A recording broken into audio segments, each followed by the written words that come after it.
नाशिक शहरातील मोठराजवाडा भद्रकाली परिसरात मांसासाठी गोवंश जातीच्या जनावरांच्या कत्तलीसाठी वापरत होत असल्याची माहिती येथील गुन्हे शाखा युनिट 1 च्या पोलिसांना मिळताच गुन्हे शाखा युनिट 1 चे वरिष्ठ पोलीस निरीक्षक अनिल शिंदे यांच्या मार्गदर्शनाखाली गुन्हे शोध पथकाने कारवाई करून एका संशयिताला अटक केली आहे. नाशिक गुन्हे शाखा युनिट 1 चे पोलीस उपनिरीक्षक चेतन श्रीवंत, सहाय्यक पोलीस उपनिरीक्षक सुरेश माळदे व तसेच कर्मचारी योगीराज गायकवाड, धनंजय शिंदे, मुक्तार शेख, आप्पा पानवळ, राम बर्डे, जगेश्वर बोरसे, समाधान पवार यांच्यासोबत गस्तीवर असताना शहरातील मोठा राजवाडा भद्रकाली नाशिक येथे गोवंश जातीच्या जनावरांची कत्तल करून मांस विक्री होत असल्याची माहितीनुसार मुक्तार शेख व आप्पा पानवळ यांना मिळाली होती.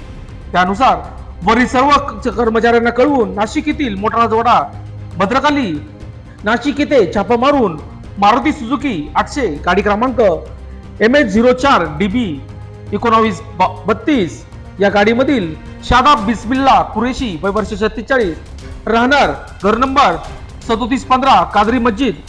बागवानपुरा वडाळ नाका भद्रकाली नाशिक येथून याला ताब्यात घेऊन त्याच्या ताब्यातील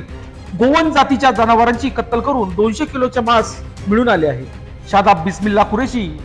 असे त्याचे नाव असून त्याच्याकडून 200 किलोच्या मांस व वाहनांसह एकूण 1,10,000 रुपयांचा मुद्देमाल जप्त करून त्याच्या विरोधात प्राणी संरक्षण कायदा अधिनियम 1985 कलम 55 9 व 11 सह भादवी कलम 429 प्रमाणे भद्रकाली पोलीस ठाण्यात गुन्हा दाखल करण्यात आला आहे. ही कारवाई पोलीस आयुक्त संदीप कर्णिक, पोलीस उपायुक्त प्रशांत बच्चाव, सहाय्यक पोलीस आयुक्त डॉक्टर सीताराम कोल्हे यांच्या मार्गदर्शनाखाली गुन्हे शोध